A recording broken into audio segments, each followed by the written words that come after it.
Hey guys, and today I'll be playing Absolutely Perfect Specimen, and it's about an android maid, Pan, and her master, Dr. Amy G Dala. You follow Pan over the course of a year as she struggles with insatiable hunger and bizarre dysphoria, all while discovering her past and grappling with her dark future.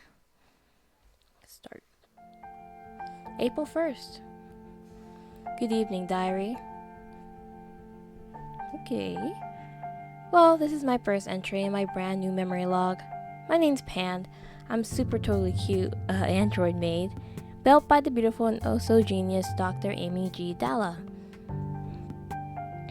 She's looking a bit crazy there. She's a total brainiac, always thinking her way in her lab down in the basement. Amy's the best. She has a PhD in engineering and is in neuroscience, whatever that is. Every morning I make my gorgeous master breakfast, pancakes on Monday and Thursday, French toast on Tuesday and Friday, and crepes on Wednesday, Saturday, and Sunday. Crepes are her favorite food, especially with strawberries.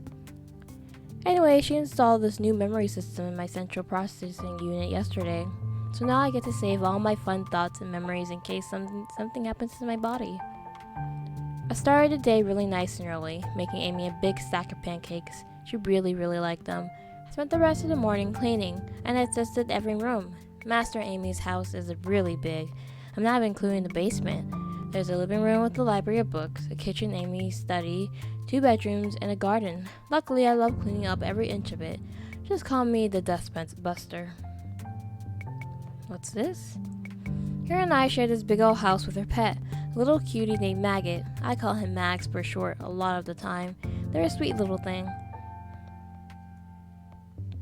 We hooked up to something? One thing that makes cleaning a little tough is that I'm actually connected right to the house. To keep me up and running, Amy made a lifeline that directly powers me at all times. It's like a power cord. Definitely gets in the way sometimes, but at least it serves its purpose. Around noon I made lunch for Amy, but she was too busy to eat. I don't eat but too much, being an android, so it sat until dinner. Spent the afternoon gardening. The garden's my favorite place. If I didn't love serving Amy so much, I'd be spending all my time there. I love caring for the plants, watching the bugs, taking in the scent. My sense feels so real there. The grass feels so nice beneath my feet. I was called inside by Amy. I lost track of time out in the garden and forgotten to start dinner. I've never done that before, so she was pretty upset. And whenever she's upset, sometimes I get punished. After giving me a stern scolding, she took me by the waist and bent me over her knee. She pulled down my panties, what she picks out for me most mornings, and give me a harsh spanking. Okay.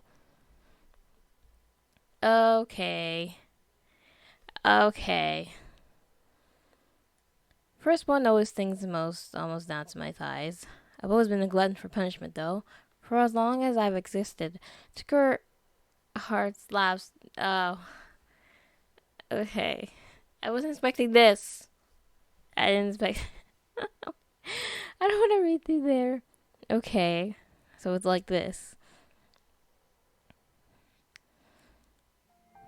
Good girl, now go make me some curry double time. I feel like we're being taken advantage of.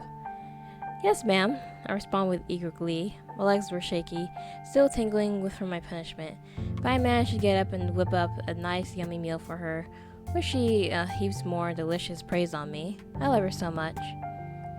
Amy lets me eat a few berries from the garden for dinner, sitting out there with me as the sky dimmed. I leaned against her while she silently looks up at the stars peeking through the twilight. I tug at her shirt. Praise me more. Tell me I did a good job today. She snickers at my request. But you were naughty, weren't you? Getting lost out here when you were supposed to be cooking dinner. I didn't mean to. Then why don't you promise to never do that again, Okay, I promise. I reply with a big grin. She smiles back. Alright, good little maid. She pats my head. I feel great. April 8th. Dear Diary, boy, am I sweaty. My temperature regulator can only be executed to work so well when I'm out gardening all day. It was totally worth it though. Like I said, I love gardening almost more than anything. I spent nearly the entire morning picking weeds, which means I got to make some delicious dandelion tea for my master Amy. She didn't get down to the leaves. After lunch, I decided to finally trim the vastly overgrown bush that was creeping over the fence. The bush was dotted with tiny red berries and stood well over me or Amy. Little brambles cut into and stung my soft skin as I worked. Each little sting made my heart race. By the end of the day, I was covered in dozens of red scratches and pricks. My shears dug into the thick, woody branch that stretched over the fence. After a long struggle, I finally managed to lob it off, the prickly thing falling down over the opposite end. From the top of my tiny stepladder, I peeked over the moss-draped fence. Our singular neighbor was a small church that mounted a tall hill. The hill was speckled with dozens upon dozens of tiny gray tombstones, each representing a person buried there. Started trying to count the stones, the respective bodies beneath them, my eyes eventually meeting the stark white chapel. Suddenly, staring out over the fence like this, the world felt a lot bigger than it usually did. "Pan?" I heard just beneath me. "Oh, Master," I replied in a chipper tone. "What is it?" "I was calling out for you up and down the house. What are you up to there?" "Nothing, just trimming this bush. The branch fell just over the fence. That's what I was looking at is all." Amy looked at me skeptically, which made my gut twist with a twinge of guilt. "You can leave it here. Come here," she commanded me, pointing down in front of her. I stepped down, the grass feeling itchier than it had earlier. "Are you sure nothing's on your mind, my little maid?" "Absolutely not a thing," I assured her. "Good, because if you were to leave, or any of those zealots up on the hill were to find you, I don't know what I'd do with myself." She suddenly cried horribly. "I'm sorry, miss. I'd never run away. I love you too much." I apologized profusely, hugging her as tight as I could. She sniffled. "Good girls stay right where they belong, don't they?" "That's right."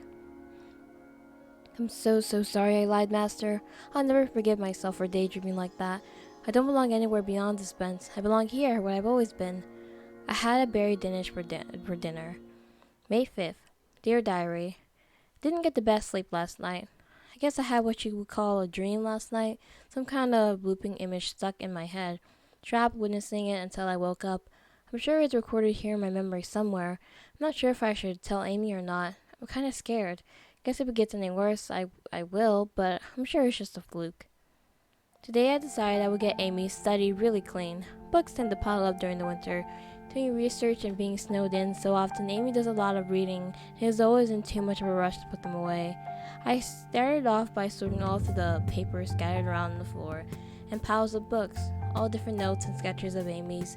I sort them into tidy piles on the big oak desk that had been there even longer than Amy. One sketch atop a pile catches my eye. I tried not to pry into Amy's business, but I was just too fascinated by the image. Brain. It was this weird shape covering these odd grooves and lumps. Different parts of it were highlighted with plenty of notes attached to each.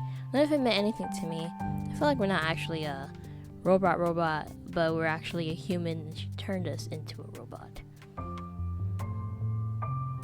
It wasn't long before Amy walked in on me holding the document up to my face, pricking the lines of her sketch with my finger.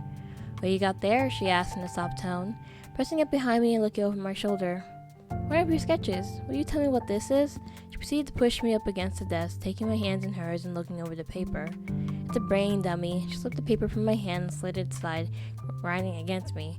"Don't worry about it." Her breath was hot against my ear. I whined as she started to unfasten the back of my dress. Okay. Long story short, all the documents ended up back on the floor. As I started cleaning again, I couldn't help stop thinking about the drawing. Once I found it again, I folded it up and tucked it away in my apron pocket. I don't know why I did it, but I did. I just wanted to keep looking at it, the brain. The brain is where all humans get their thoughts from, right? Was my CPU like a brain? I dream. I have thoughts and feelings, as confusing as they are. If Dr. Dala really could make something like a human brain, something that lets me think, feel like this, she must be onto something really special. No wonder she's so secretive. Spent the rest of the afternoon putting books back where they belong, dusting everything off nice and clean. I made salmon and asparagus for Amy. There wasn't a speck of food left on her plate.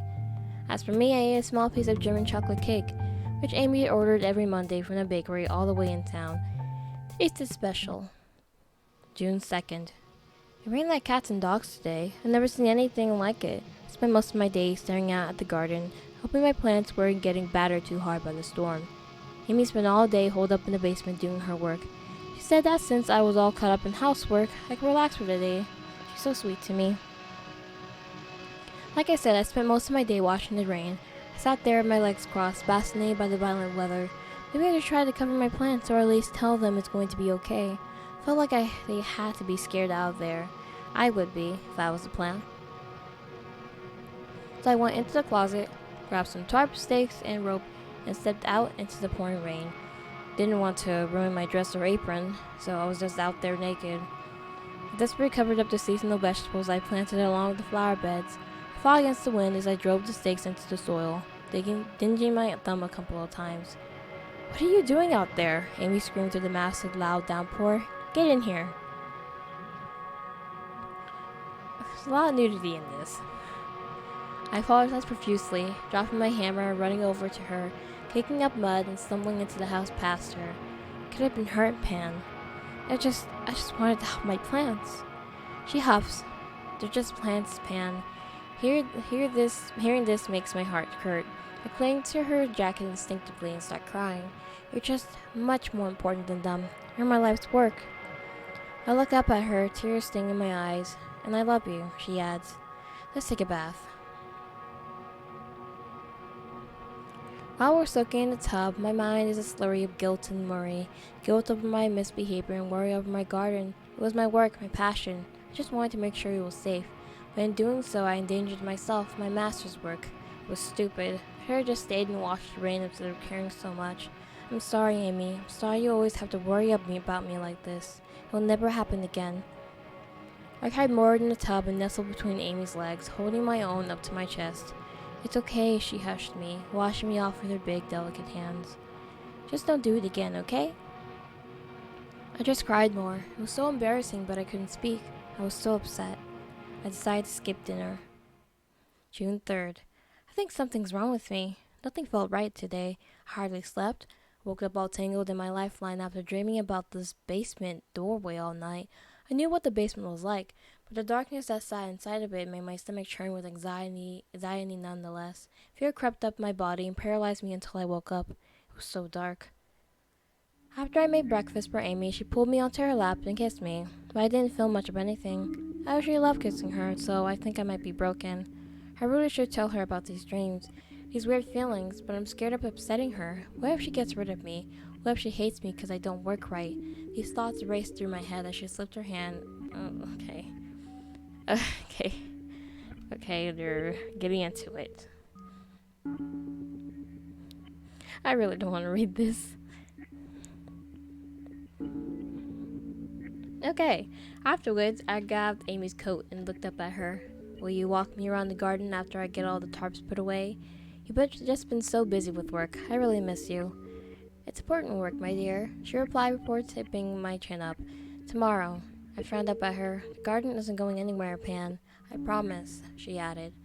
"I know, but maybe this evening, okay?" Her response picked me up a tad. I regularly cleaned up the garden, put away all the tarps, and bagged up fallen branches. Fixing the garden up left me feeling so fulfilled that I couldn't help but smile up at the sky. It was so clear compared to the day before. I put my hand up to the sky and watched the beams of light from the bright, beautiful sun rush between my fingers, with the backdrop of the green garden. It's a memory that I'm so happy to have recorded. Fortunately, that feeling didn't last very long. After dinner, Amy told me she had to get right back to work. She was going to be gone for the night doing something important for her current project. I smiled at her as she slipped out the front door, but as soon as she was gone, I dropped to the floor. I sat there, cried, and hit myself on the head, so frustrated with myself that our plans had dissolved. It was my fault. I kept getting in the way of her work, like my stunt yesterday. After I hit myself with frustration, I felt something at the top of my head twist, like something got dislodged or otherwise moved. It took me a second to process the feeling, but my body quickly froze up as I realized what was happening. I slowly lifted my hand up, grabbed the top of my skull, and locked the top of my head back up into place under my wig. Amy had told me repeatedly if my head were to ever open, the sensitive machinery that allows my CPU to run could get terribly damaged from mere exposure to the outside world. I couldn't imagine what would happen if I simply touched it. I forgot rain in there with my stupid son yesterday. Something about it didn't feel right, like I've nearly exposed something forbidden, something sensitive and secret that lived in my head and in the dark in my head. I felt really hungry after all that crying, but I just locked the garden door and absconded to bed. I just needed the day to end already. July 3rd.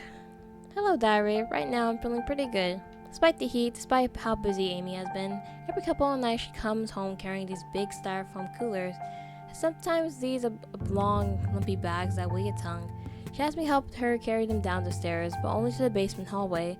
She drags them the rest of the way through the big metal door at the end of the hall, so I can never get to see where she's taking them.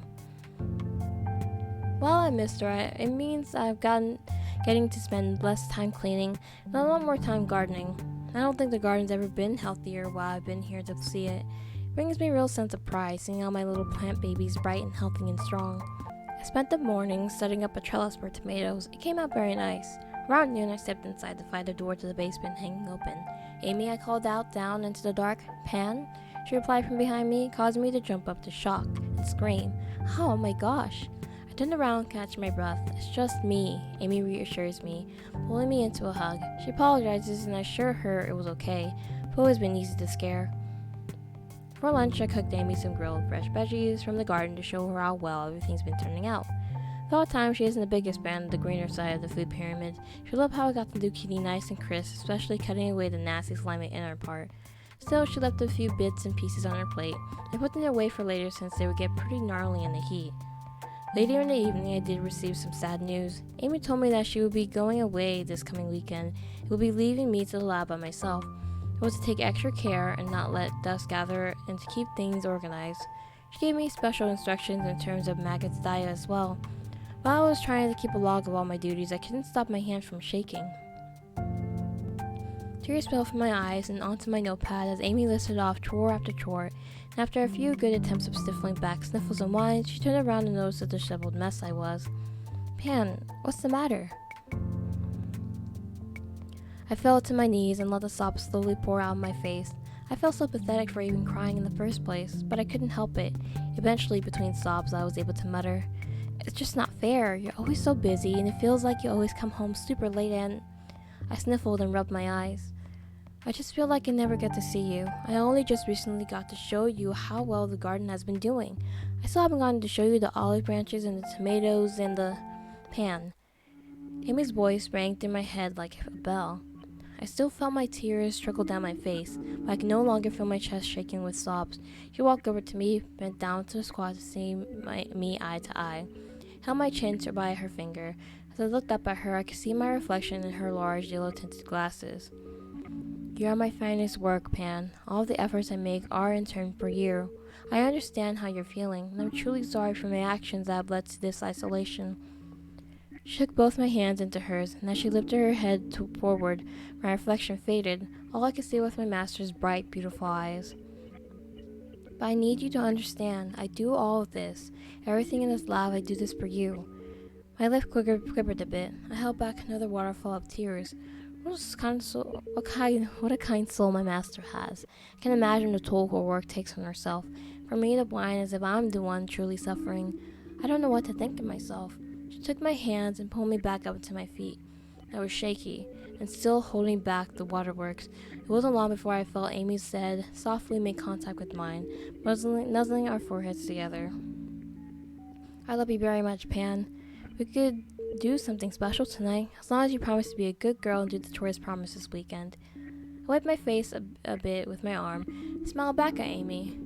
"I promise. I'll be extra good and make sure everything's in tip-top shape for when you get back." Amy smiled back at me and softly caressed my neck.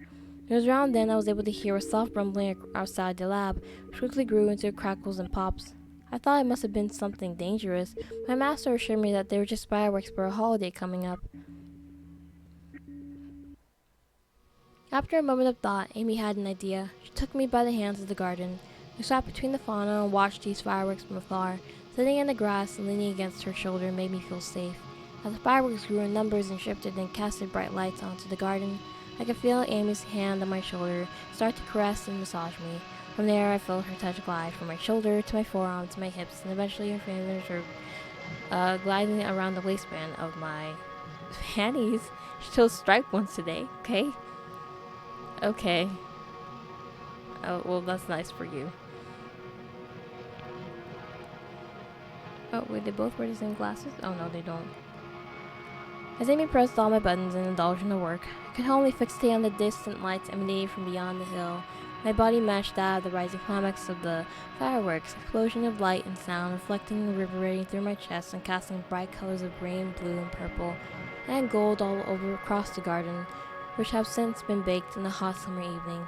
When the grand finale echoed in its glorious explosion at the base of the valley, all I could feel was Amy's body and mine. She crawled on top of me.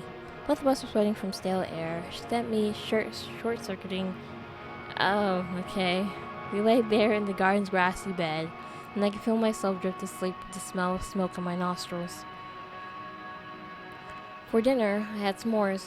I could still feel the sticky sweet taste in my mouth as I drifted to sleep. July 7th. Hey there, diary. Today's a big day. Amy's going to be heading out for the weekend. It's been a few days since I've recorded anything here, but not a whole lot has happened since we watched the fireworks. Things have been same old, same old. I woke up and made Amy her Friday French toast, which she ate really quickly. She complimented the touch of powdered sugar I tried out this time, but she didn't seem too in the mood for the wild strawberries from the garden. I asked they remained on the plate when she got up from the table to head straight to work. Picked the ripest, reddest looking ones too. It took a lot of restraint to not pick it off her plate as she left, but I had to work to do and a lot to prepare for her before she left. Towards the afternoon, I just nearly finished cleaning Maggie's litter box, and I had nearly started to iron out the drapes before Amy came upstairs with her traveling accessories in tow.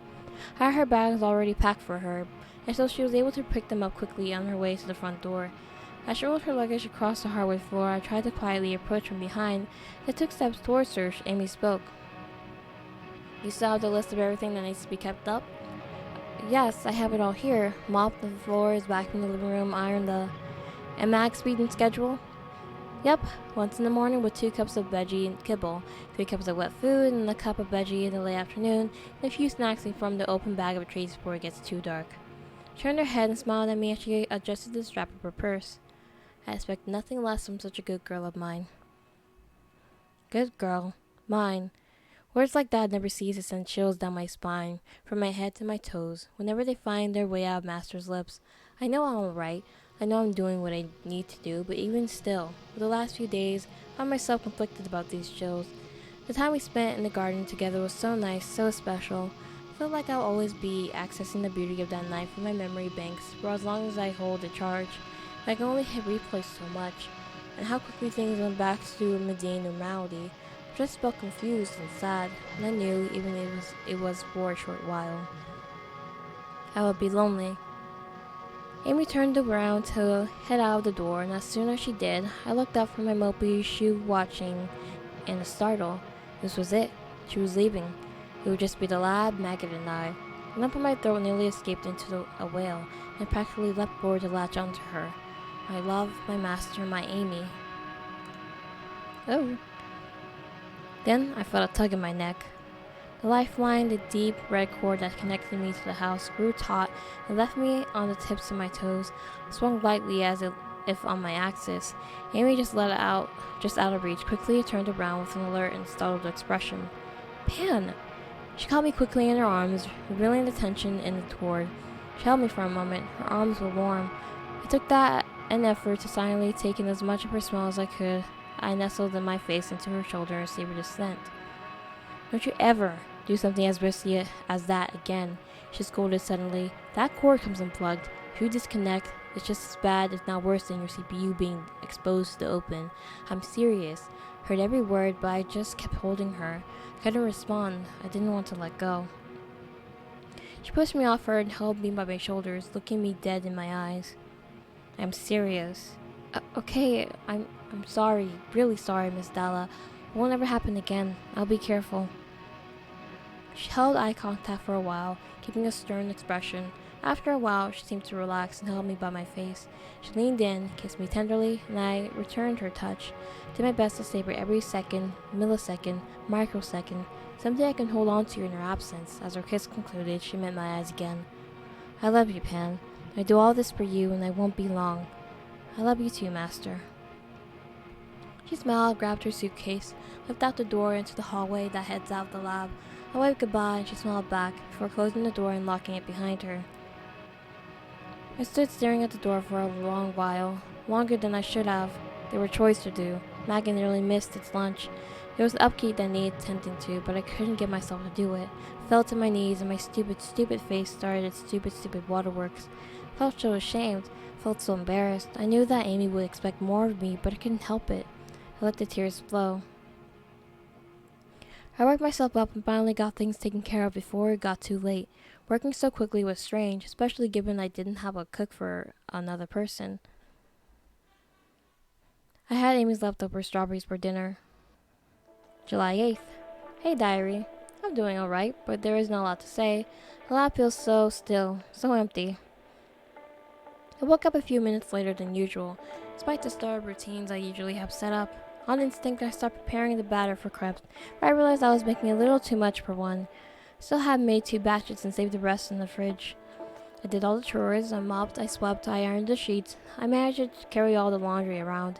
I fed Maggot and changed the litter in its box. I was tempted to take a book off the shelf and try to read to pass the time, but I didn't want to trespass on anything important. After digging around in our room, I found a few old coloring books that were only half done. I had fun filling out what was left. Afterwards, there was so much left of the evening, I nearly considered feeding Maggot early and going to bed even earlier. Anything to push past forward on this. I decided to spend the last few hours of the day in the garden. In the slump I was in, I had neglected a few things that needed trimming and tidying. Tomatoes were looking good, and so were the few potted flowers I was looking forward to settling into the flower bed once they were good in shape. I wish I could show Amy all this. I hope I can show her when she gets back. It was a really sunny day today, or it must have been because it was really hot out in the garden. Despite it being the evening, heat still permeated the soil and the plants, and I worked up a bit of a sweat after only 2 hours or so. Going inside, I could hear the central air conditioning sputter a bit from the vents. Hopefully we can get that looked at together soon, before it gets too hot. It's so cute. I had a cookie for dinner. I shared a bit with Maggot. We don't eat a lot, do we? It's July 9th. Something really weird happened today and I'm really scared. I don't know how it happened and I shouldn't have done anything in the first place and I'm sorry. Okay. Can't handle dinner. Too sick. Too scared to sleep. July 11th. Good evening, diary. I'm really sorry about the last entry, but generally I'm at a loss for words.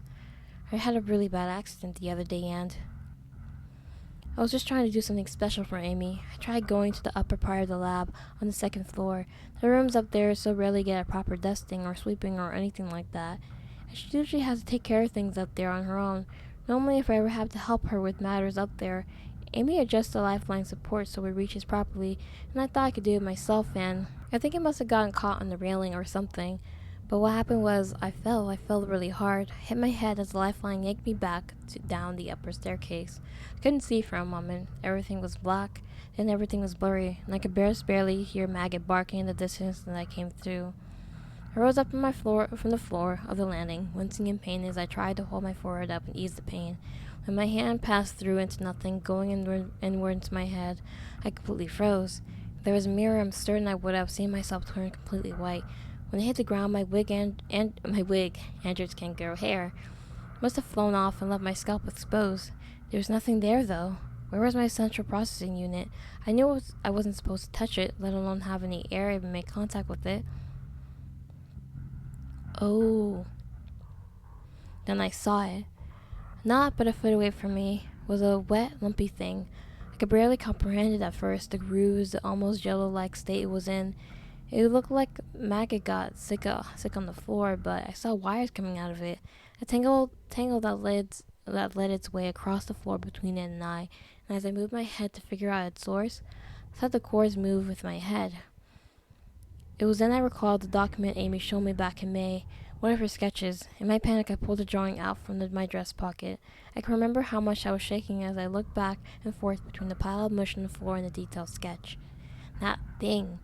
That sacred stroke of genius that Amy has stored inside my head. It's a brain. That's impossible, I thought. Only humans have things like that. How can... I couldn't think straight. For a moment, I just stared at it. My whole world was spinning. I felt like I would pass out again. I nearly fell face first into it. But before I could succumb to total unconsciousness, a series of sounds shot through my body like an electric shock, bringing me to. Oh, she's back. The click of the door's lock. Click, clunk. The creak of its hinges. Oh, it makes irk, and the sound of my master, finally home. Pan, I'm home. I panic. In an effort to maintain normalcy, I yell back, Amy, I'm so glad you're home. I'll be 1 second. I was so lucky to be out of the sight line from the door. If I had any less time, she would have surely seen the entire scene laid in front of her like a pathetic pet's disgusting indoor accident.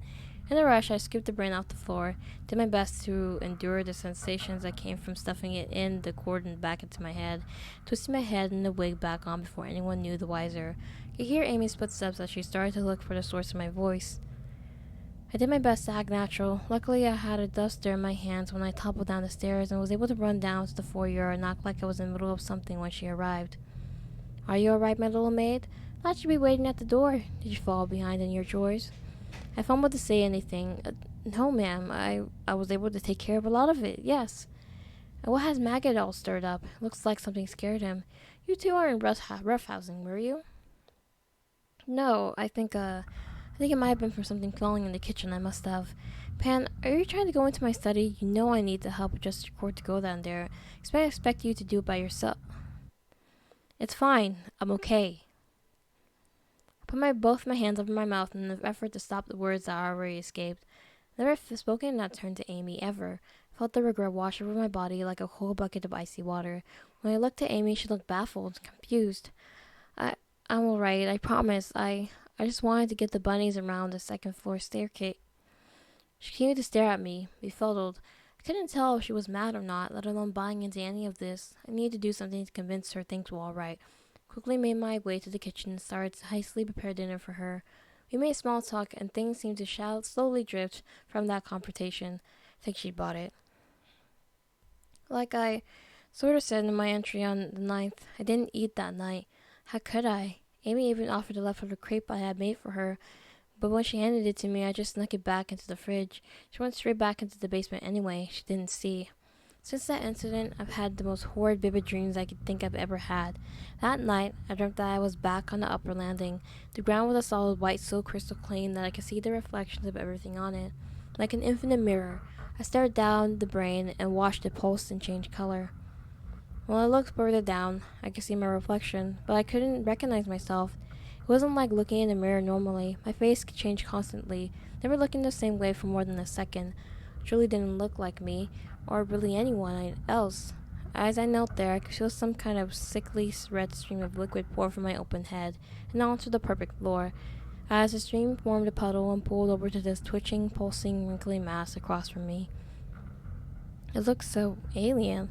How could something that ugly and strange come from inside my own head?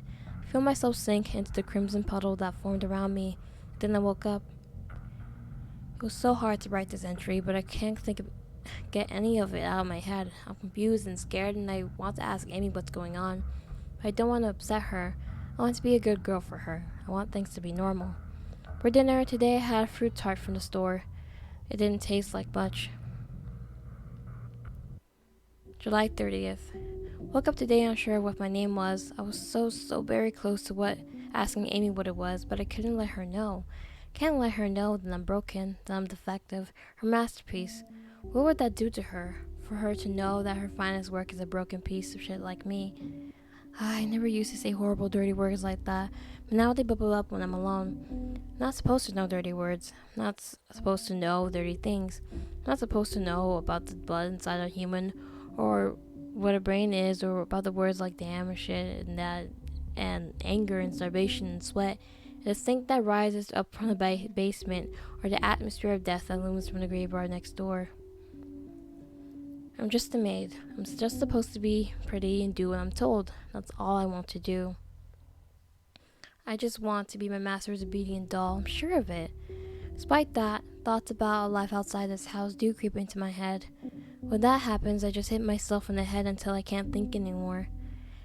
Anyway, my name is Pan, I think. This is my first diary entry in a minute.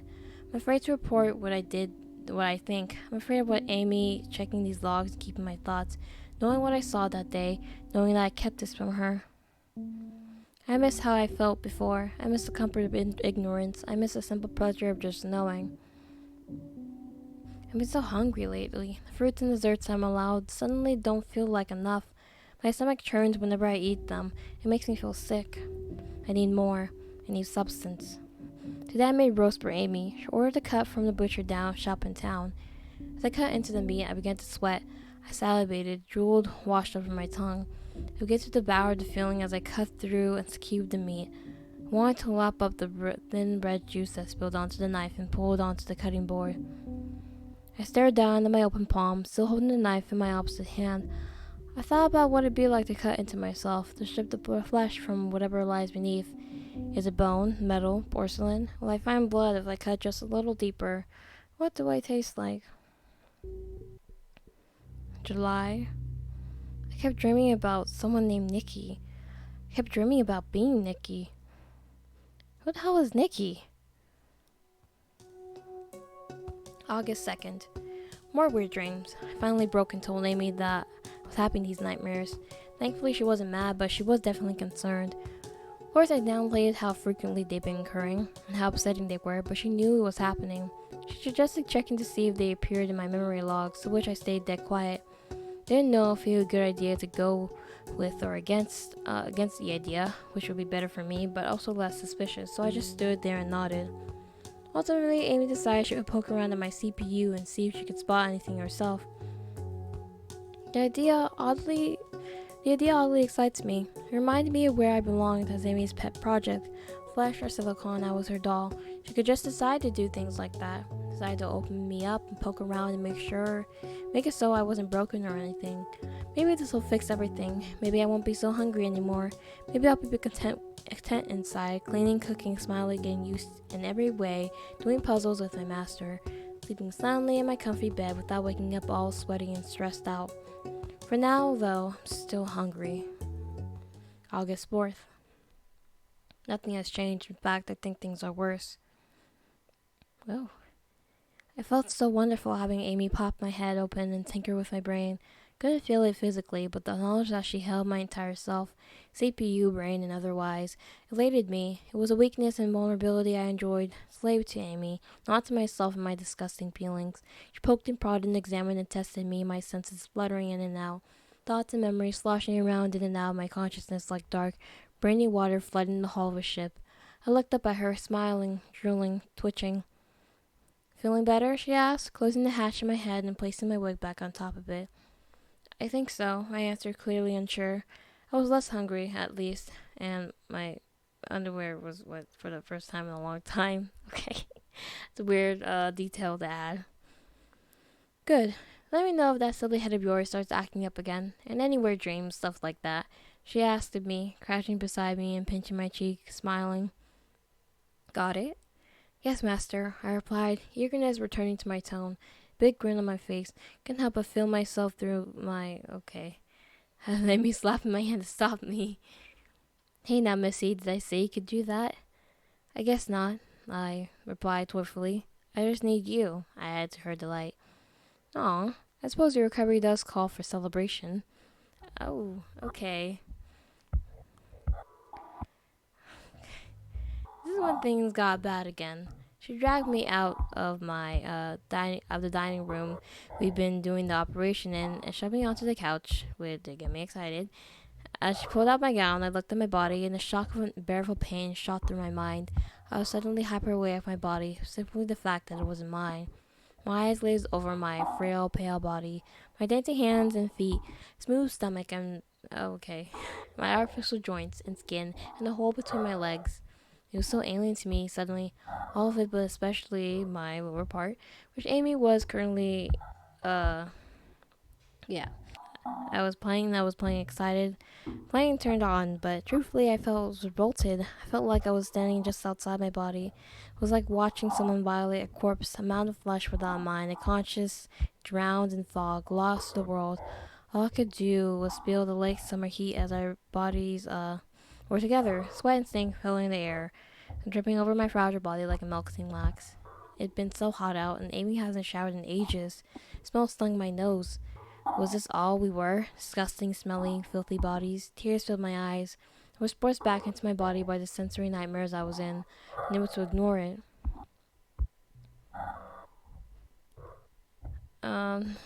Okay. But clearly, this is happening. We're just not. I guess we're the first time in a while. Pan is aware of what is happening to them, and it's just disgusted by it. Okay, moving on. My eyes rolled back into my head as a horrible burning bile pushed itself up from my mouth to my throat, through my mouth and sinuses and onto the floor beneath me in a disgusting, crashing arc of sick.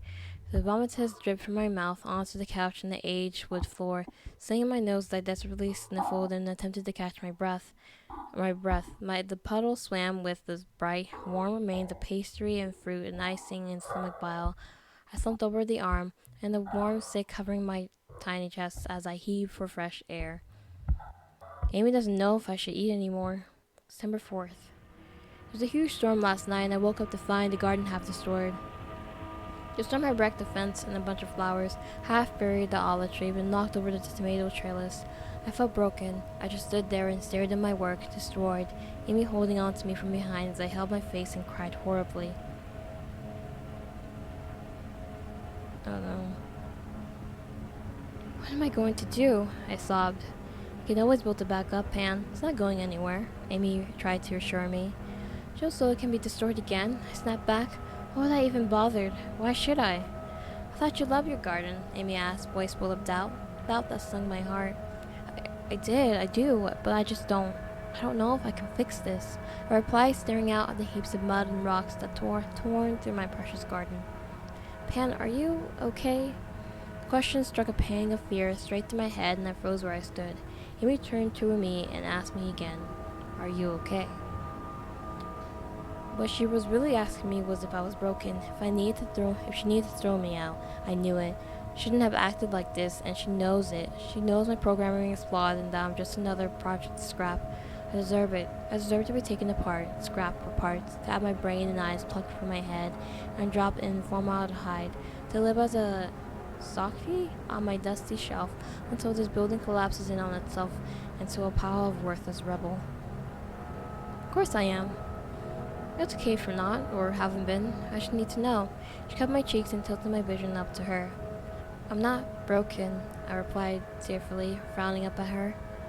I don't think you are. I just need to know what's wrong so I can help you feel better. You want that, right? You've just been acting so off lately. I haven't. I backed away, panic. I'm just really upset right now, okay? You know how much this garden means to me. I'm a good maid, right? I desperately asked. Amy looked down at me at pity. You are, Pan, I promise. She placed a hand on my head and petted me. Very good. After making lunch for Amy, I stepped out into the wet, fleshy pile that used to be my favorite place in the world. I looked over at my tools, my axe to cut the fallen branches, the wheelbarrows I could use to haul it away and salvage what was beneath. But it was too much. I just stood there for however long, arms hung limp on my sides. So many hours, days, weeks, and months I put into this garden.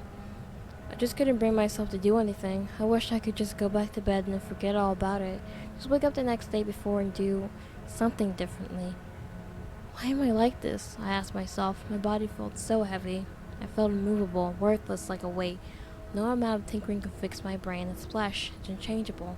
If I was a real doll, my master could just fix me. I'm a human in a doll's clothing. I'm really just an ugly, rotten thing. I clutched my head. Why can't you just lobotomize me? September 10th. I've been eating little, if anything, at all.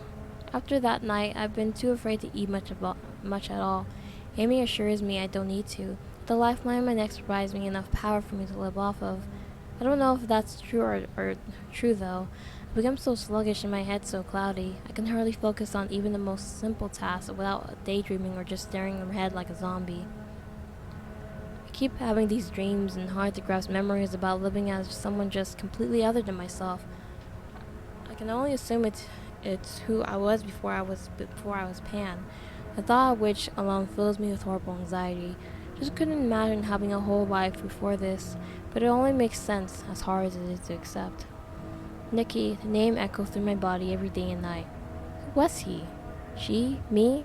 I don't know, but they haunt me.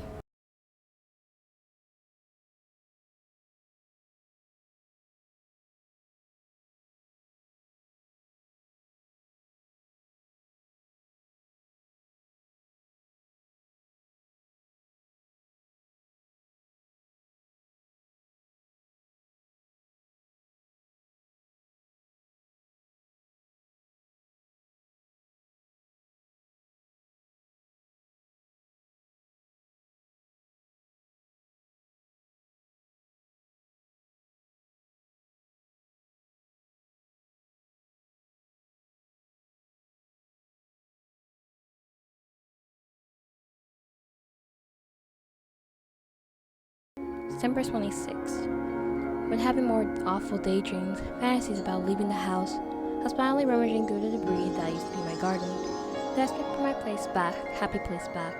I couldn't help but stare through the destroyed fence. Whenever I approached it, I could feel a tug in my neck, my lifeline. What kept me alive also trapped me where I stood. Sometimes I wonder what would happen if I tore it out. How long I would be alive and how far I could run. Did it actually even keep me alive, or was it just what Aunt Amy told me? Programmed me to think. I stood there and swallowed, shoving the idea back into my head and resumed shoveling. Even if I ran, what would I do? I'm a freak. I'm a human brain floating around in the head, pale little doll. The only person who could ever understand that is Amy. I'm hers and hers alone, her creation. And even if I did run, without Amy, I'd be doomed. It'd be suicide. I need to focus on what I can do, I guess. And that's being good to Amy. She's all I have and all I ever will have. Might as well make the most of it, right? I decided I wanted to make a big pot of soup to reheat throughout the week. I gathered the vegetables into a big pile on the counter and began preparing them. I decided to start with the pumpkin, shoved my knife deep into its flesh, cut open the hole for me to de-seed it, reached my hand in and grabbed onto thick gobs of guts and sinew, tearing them from the inner pulp and flopping them into a big bowl for later baking. Moved onto the potatoes, elegantly gliding the peeler around the outside skin of the potato in one long curling strip. Gotten very good at this over the last year. It wasn't long before I was dicing the potatoes up. It was so easy that I caught myself daydreaming again. I was in a house completely different to this one, or maybe it was an apartment. Either way, it was dark, only illuminated by the blue glow of a monitor. I was intently watching a kettle heat up. A cup of dry noodles sat upon my desk. I was never big on cooking. It was a miracle I fed myself even this. I could hear the kettle roar louder as it neared readiness, my stomach rumbling in desperate hunger. My focus shifted to my monitor.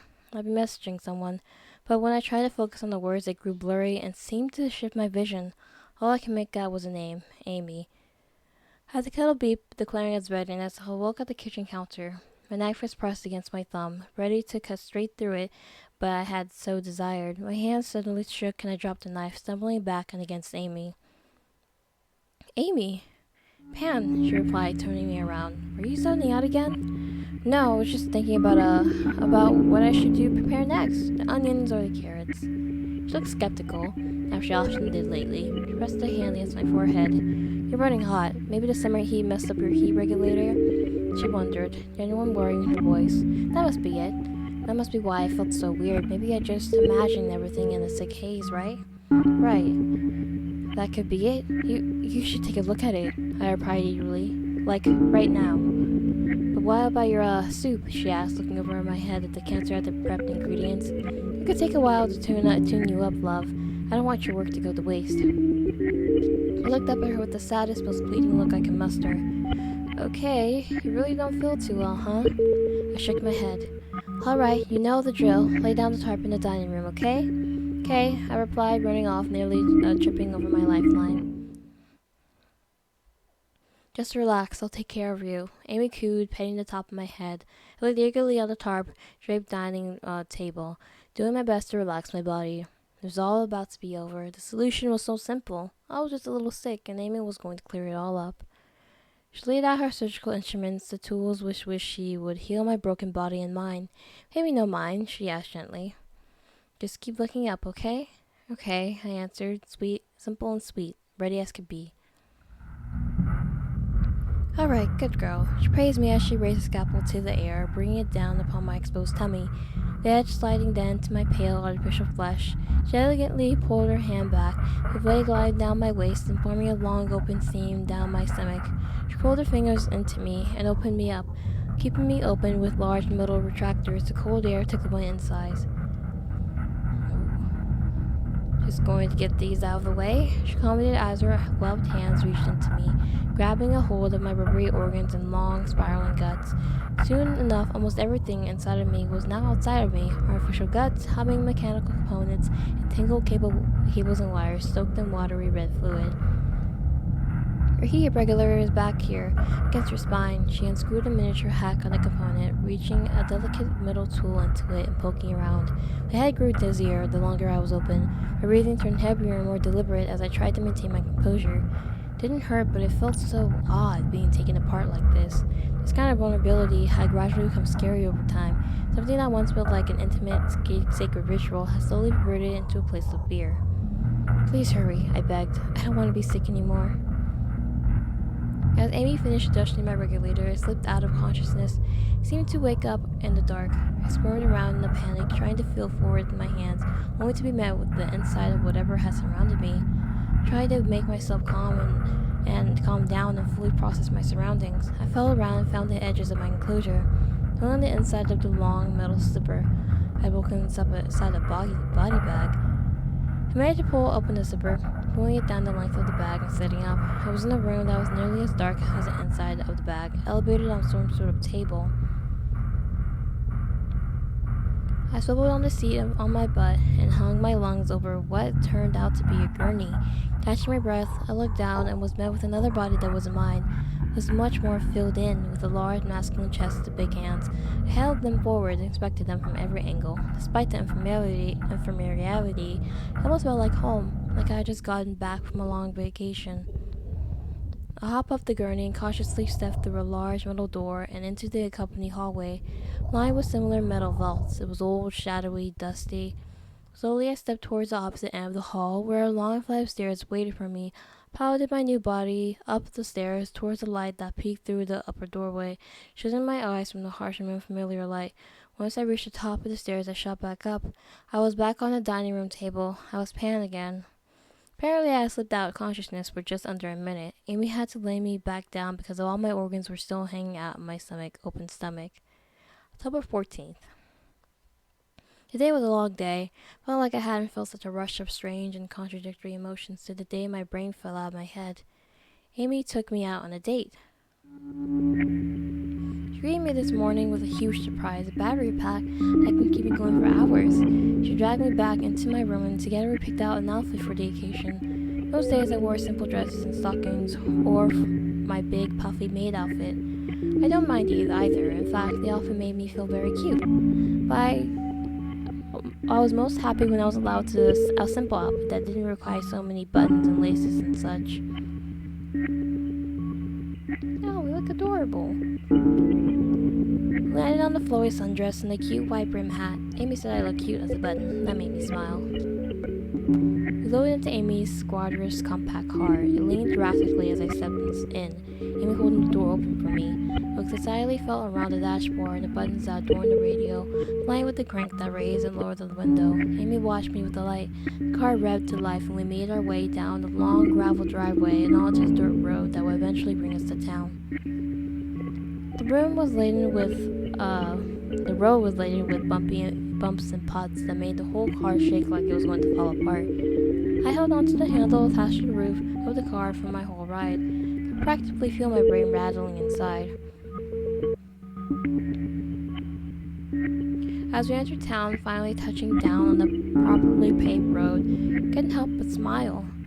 I gawked in amazement at the simple beauty of glass storefronts and long wooden planters that held colorful plants and flowers I had only seen in my gardening books. Even more fascinating than that, the people I saw lining the streets, walking up and down in different directions, none of them looking the same as another, all going about their business. I want to say I'd never seen so many people in one place before. But that'll only be true of the Pan, I suppose, and not Nikki. Nikki probably knew these streets well, recognized these people, maybe even friends with them. But to me, though, they were all strangers, infinitely fascinating but also wholly unknowable. Not sure how I'm supposed to even speak to them. What would I say, or more so, what was I supposed to say? I clung to Amy's arm from the passenger seat. We pulled outside of a restaurant. Amy led me inside and ordered for me. We sat down beside the window and I kept on watching the people passing by. And soon our food was brought to us. Having a grand old time. Amy had ordered me a parfait that was full of sweet ice cream and adorned with a bright red cherry. I greedily ate it, ravenous to the point of prompting a facial reaction from Amy. Her eyebrows cocked and a curious smile on her face. It was just really good. As good as it was, though, I couldn't help but watch and envy as Amy bit into her lunch, a croissant filled with slabs of turkey and cheese and spinach, gripped my thighs hard enough that my nails dug into my skin. Once Amy finished, we sat for a small while, Amy sipping her coffee as I people-watched. For the first time in a long while, I felt like a person, fulfilled or at least alive. Soon we were walking down the street, arm in arm, window shopping. My interest peaked once we made our way to the gardening supply. I rushed in, letting go of Amy's arm, admiring the rows of starters, trees, flowers, different supplies pertaining to all the plants they sold. Kitschy stone, decorations, I loved it all. What happened? My excitement was cut short by Amy grabbing my arm from behind and pulling me around. She hugged me tight. "Don't run off like that," she scolded me. I could feel tears drop from her cheeks onto me. I'm sorry, Amy, I apologized. She cried against me, composing herself slowly. She said, "You scared me, Pan. What if someone hurt you?" She pulled away and held onto my shoulders, looking down at me as she expressed her fears. My knees wobbled from anxiety. I can't believe I'd done something so foolish, and now Amy was upset. "I won't let it happen again, ma'am," I replied meekly, holding on to her, and shoved my face into her chest. She petted my back. "That's right. You're mine, not some stranger's." I'd be lying if I said I wasn't thinking about running away today. Every time we pass an alleyway or have to plow through a crowd of people, I wonder what would happen if I just disappeared into them. I mean, I knew I'd only be alive for a couple of hours at most, but if I didn't die, what then? It's not like I have any way to upkeep this body. Eventually someone would find out what I am and then they'd just be scared of me. I'd have nowhere to live and nobody to reside in. I'm even more utterly alone than I am with Amy. What would she do without me? The way she reacted when I ran into the garden center would probably fall apart just the same. All we have is each other at the end of the day. Neither of us can live without the other.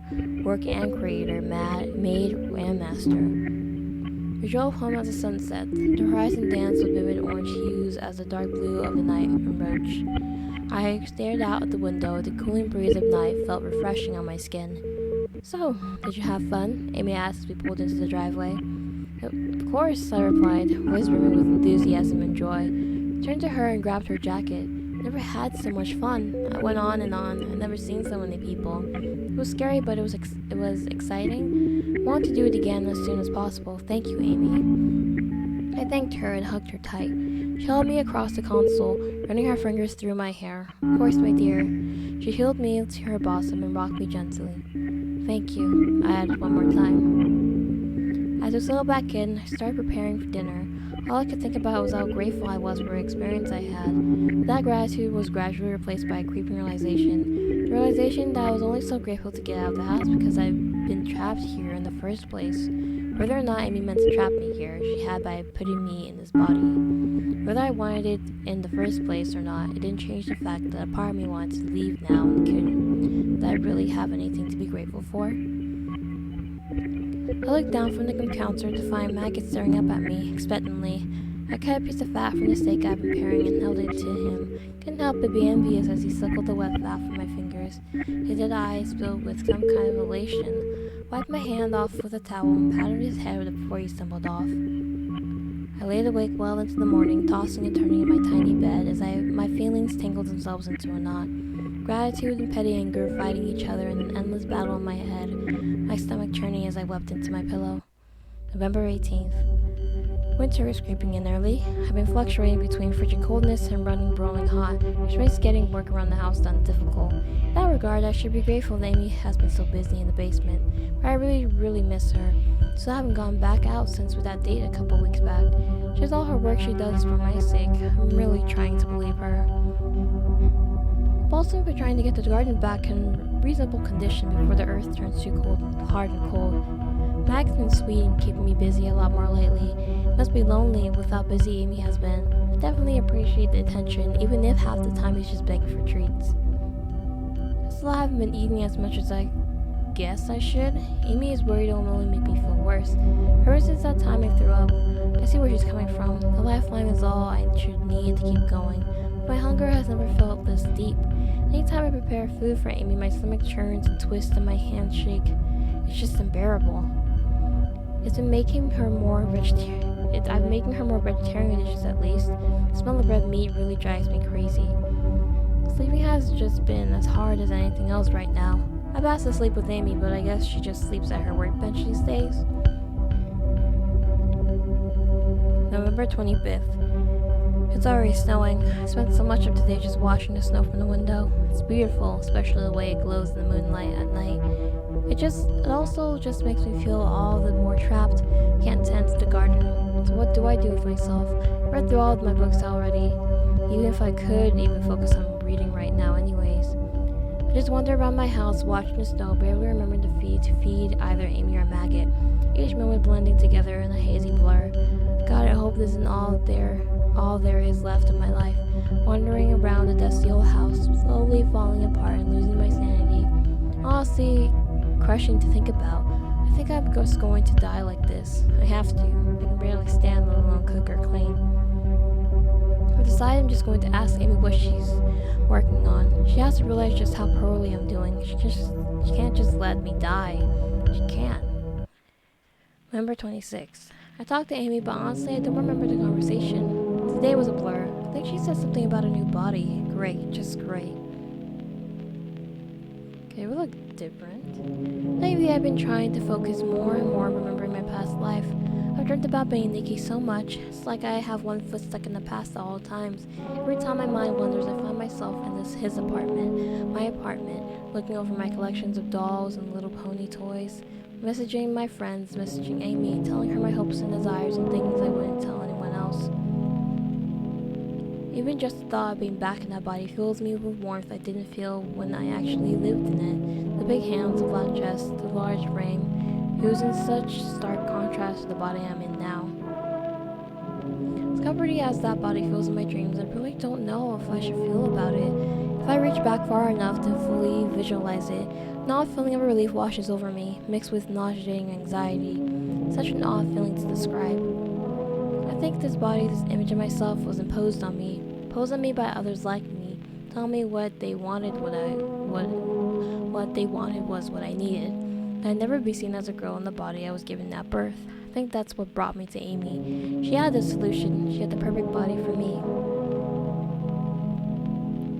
If I was still my old self, I'd be able to do so much more. I'd be able to reach the top shelves of the kitchen cabinet so much easier. I'd be able to carry Amy in both arms without breaking a sweat. I'd be able to tend to the garden without getting so tired. Bringing it back from the mess it was now would be so much easier if I could actually behold a shovel without almost falling over, let alone being able to function a wheelbarrow properly. At the same time, I see the appeal of his current form. Skinny, soft, pale, dependent, something that could easily slide into the cute little panties that her girlfriend would pick out for her each morning, something that looked sexy in a maid outfit, a round, warm, soft chest, and less stuff between the thighs. December. I've stopped sleeping in my room. Snow damaged the roof and it keeps leaking now. Now it's moldy and makes my brain and eyes itch. I don't know if brains are supposed to itch, but I'm not exactly the novel example of what should happen to a person. I think I'm getting a fever. I didn't know that could happen either. My body feels so hot all the time, keeps me from moving at times, and periodically something behind my head makes this annoying beeping sound. If it's not a feature, my body knows it's at least a major malfunction. I've been laying on the couch a lot, with my room being a moldy, wet mess. Maggie's been curling up to me and trying to keep me company. He's a sweet little thing. At one point during the day, just after waking up from a fever-induced nap, I was able to catch Amy leaving the lab. Reached out my hand to try and get her attention, trying to speak up. but all that could escape from my throat was a silent groan, coupled with another beat from the back of my head. Amy didn't even turn her head towards me. She just grabbed something and turned tail back to the basement. Maggie ran over to scratch at the door, and a few times later she came back to throw some kibble haphazardly into his bowl, before descending again. She looked like she was caked in sweat. It hurts to think, in general, but especially hurts to try and think about what Amy's thinking of. Does she hate me? Why didn't she look at me? Is she upset I wasn't able to feed her pet? I wonder how much of it is even worth the energy. Overthinking seems to abrogate the alert system, and that beeps give me more of a headache than anything. I think I'm beginning to hallucinate from how high this beeper is getting to. I swore I saw a part of my skin fall off my arm while I was laying on the couch, too scared to look and see if it's real or not. I mustered the strength to try and make myself something to eat today. All I could manage was a rice cracker from the back of the cabinet. I don't even know if it was when it expired. December. Neither of us are doing well. We just keep getting worse. Because of that, Amy keeps having to take breaks to feed herself and Mags. It all came to a head this afternoon. I think so, at least. Lots of nasty weather has been coming in these last few days. It's been hard to tell what time of the day it is from how dark it is outside. I was making lunch for an empty dining room. I can't even tell you what it was. Amy hadn't been out for groceries in ages, and my head's been in such a haze that I can barely tell a teaspoon from a cup. Ew. It was just a bunch of random leftover crap from around the kitchen, mixed with a fashion meal of a meal. I burnt it too. The smell was putrid. I stared at my creation blankly. I served the slop in a plastic bowl from the cabinet, one of the last clean dishes we had, threw it on the table and waited for Amy to come upstairs to stare it down herself. Sat at the opposite end of the table and waited. And waited. Eventually, Amy finally emerged in the dark corner of the kitchen, huffing and wheezing. She seemed exhausted and frustrated from whatever it was she was working on down there. She rushed over to the table almost ravenously, like she was trying to get one of her body's functions out of the way so she could just get back to her work. Oh, it was disgusting. While I'd been looking at the mess in her bowl, she took a huge spoonful and promptly spit it out in disgust. I heard her groan in misery. Don't know why, I guess it was funny to see, but as she spit the disgusting mix of grain, old vegetables, and fridge condiments, I let out a chuckle. Oh. The moment my laughter left out of my mouth, brought my hand up to my cover my barely formed smile. It was too late though. Amy was glaring right at me with a terrifying look in her eyes. We stared at each other for a moment in silence, her form obscured by a shadow within the darkened dining room. It lit only by the window in the kitchen. Is this some kind of joke, Pan?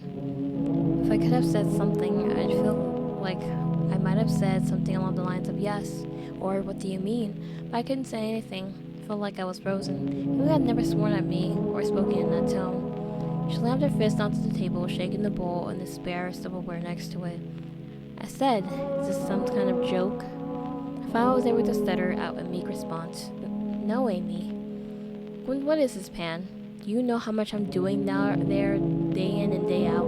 Do you want to see me come up to sleep? Do you want to see me do anything besides work?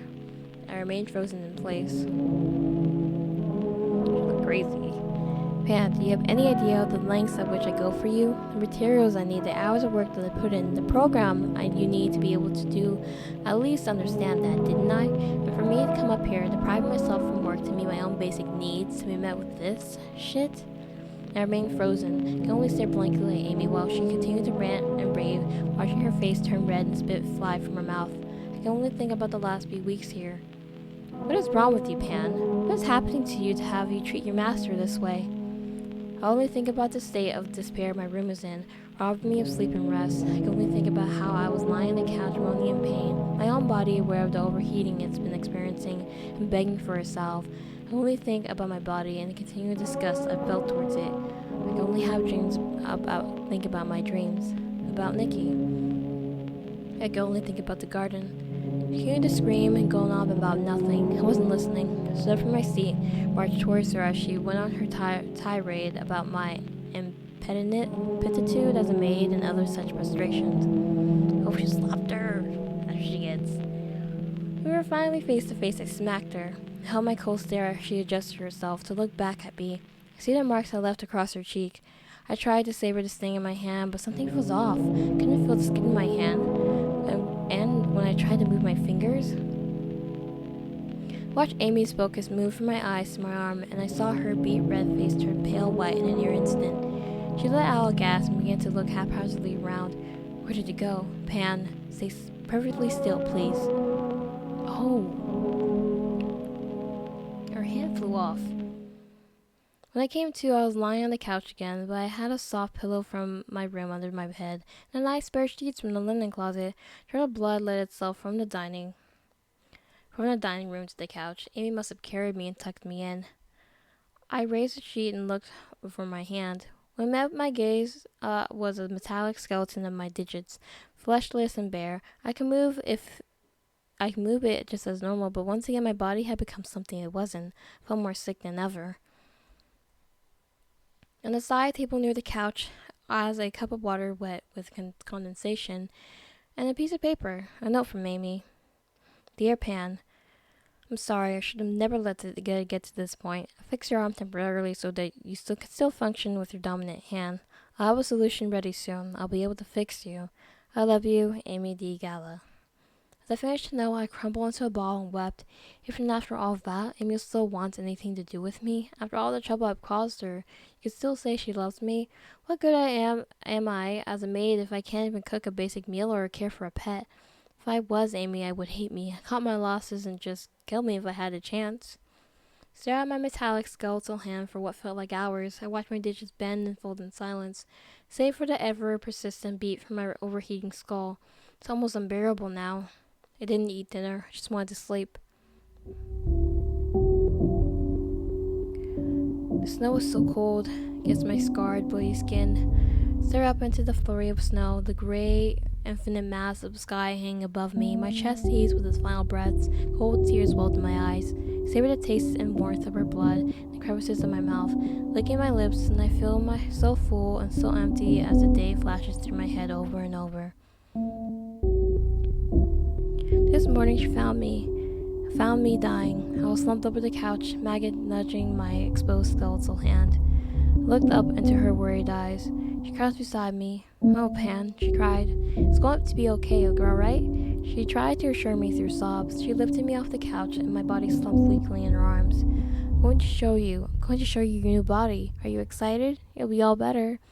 It's what I've been working on all this time, I promise. She carried me through the house to the basement door. Amy laughed to herself. I'm sorry it's taking so long, dear, but it'll all be worth all the pain and suffering. She rambled between heavy breaths as she carried me down the stairs. You'll finally be your real self. It was a familiar sight, the long, gloomy hallway lined with metallic doors, sealed like vaults. Almost there, she assured me.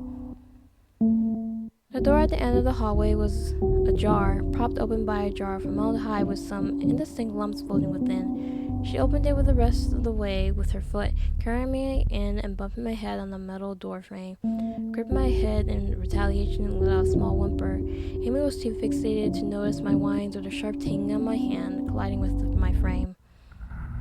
There you go. She sat me down in the creaky wheelchair and stepped behind it to cart me across the room. It was then when I truly took in my surroundings. Heaps of bodies littered the corners of the room, piled atop each other, against shelves of books, dry specimens. I looked around, taking in the sheer horror of the room. Oh. Mounds of discarded, rotting corpses stared back at me, eyes bugged out and jaws agape. Many were cut apart, remaining pieces strewn about.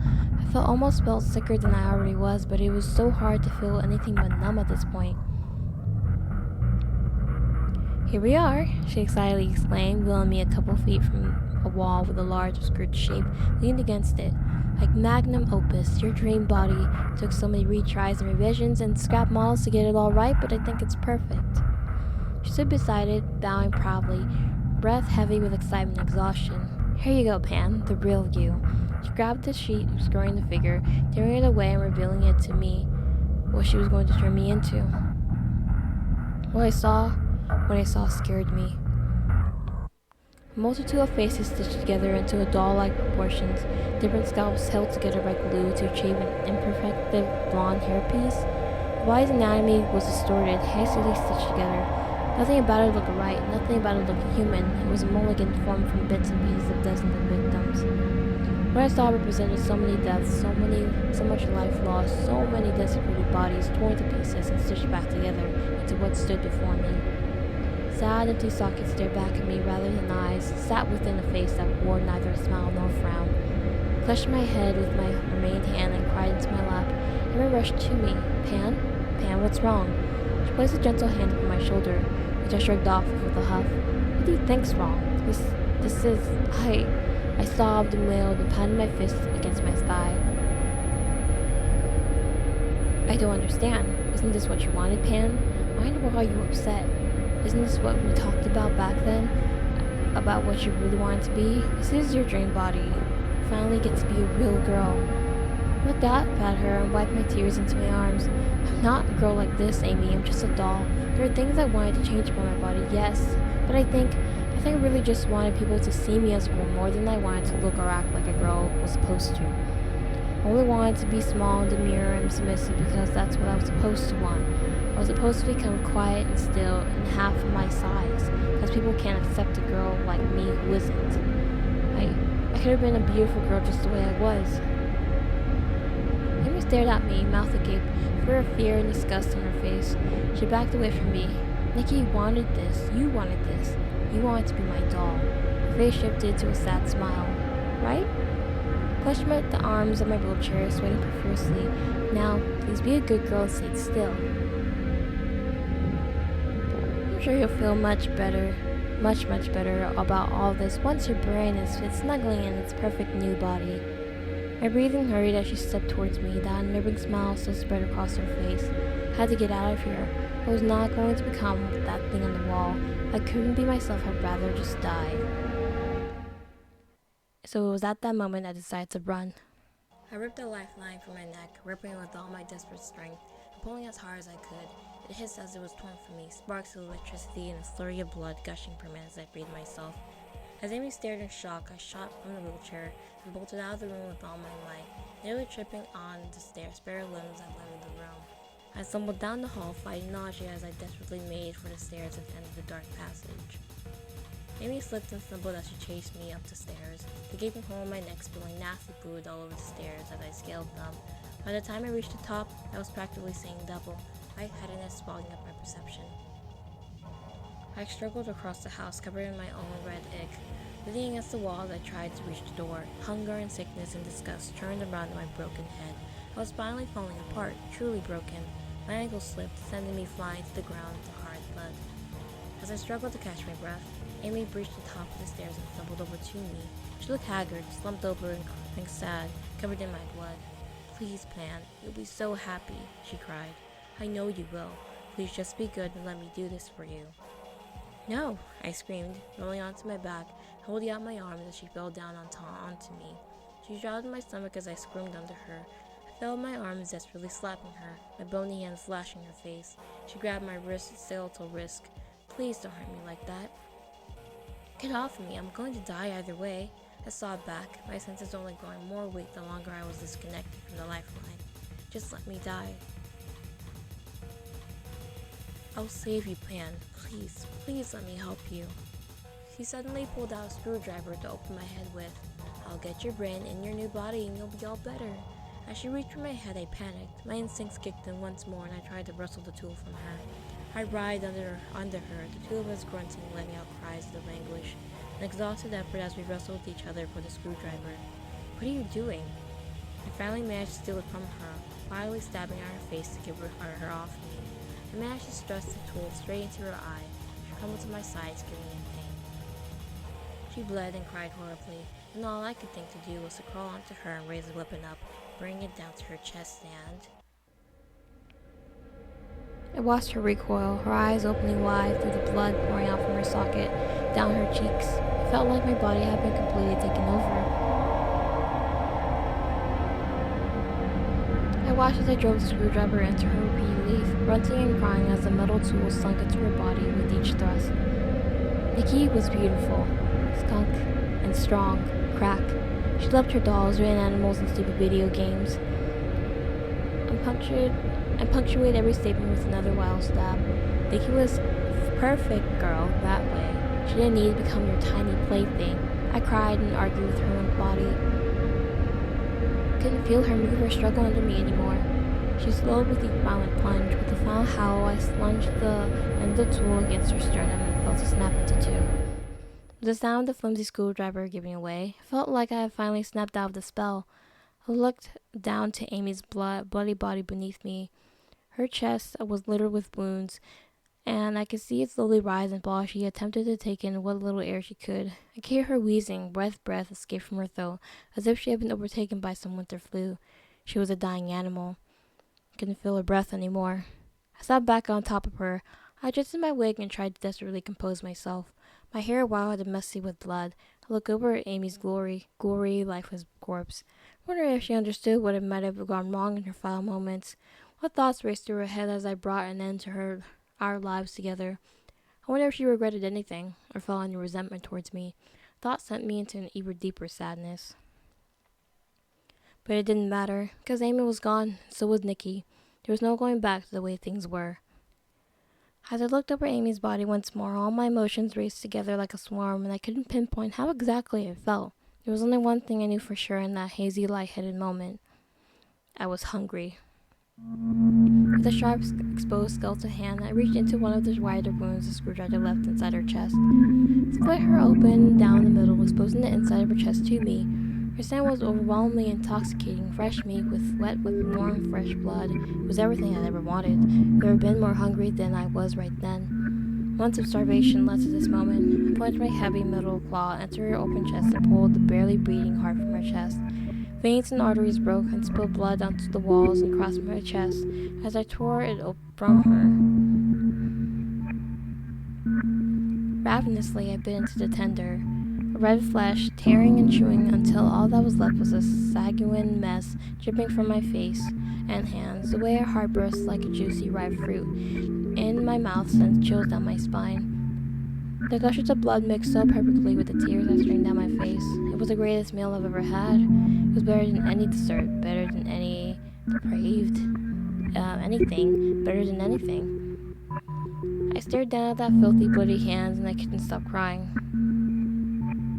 And crying, and crying. Swear to God, I saw her smile through all this, like I was a dog that hopped perfectly through all her little hoops, like I'd been trained to lose my mind. But really, she only stared. A single eye was visible through her broken frames, glassy like that of a dead fish. I leaned down and kissed her cheek and whispered a pathetic, weepy goodbye into her ear. Crawled slowly across the floor, trailing blood across the house until I reached the garden door. I heaved myself up to my elbow, just barely reaching up and turning the knob to let myself out. I was broken and dying, but somehow I was free, at least free of that house, but not free of Amy or this body. Even if she was dead, she would be inside me forever.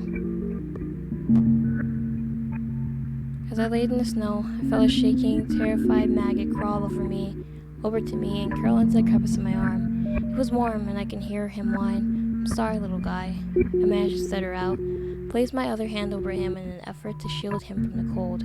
"You'll be okay." I don't know if I ever get over her, if given a chance. I would like to think so. I would like to think I could live again as Nikki, a Nikki that knew how to cook and garden and find the beauty in simple things, someone who knew how to take care of herself, someone who learned from this whole mess and lived on her as her true self. Maybe in another life. "Goodbye, maggot," I cried softly. I could feel him shiver in my arms. "Good night." Oh man, that's the end. That was so sad. Honestly, God, I was not expecting that ending. First, as the story was going along, I thought we were, a human. We were turned into like this robot maid, and we were in like an abusive relationship with uh, Dr. Dala. Like she was keeping us there and like making us like forget who we really were. Like I don't know, basically like keeping us as like prisoner trapped inside, and like what was it called, love bombing us, so we wouldn't like Pam wouldn't like try to be curious of the outside and like stay with her and everything. She doesn't need anything else, she just needs Dr. Gala. But it seems like she just wanted to be a girl, and then Dr. Gala took that too far and made some monstrosity and wanted to make her in her own image and projected what she wanted Nikki to be, and basically wanted to mold her into whatever she wanted to be. Overall, that was such a really, I was so sad. I wasn't expecting a twist like that. Oh wow. Well, thank you guys so much for watching this video. Bye.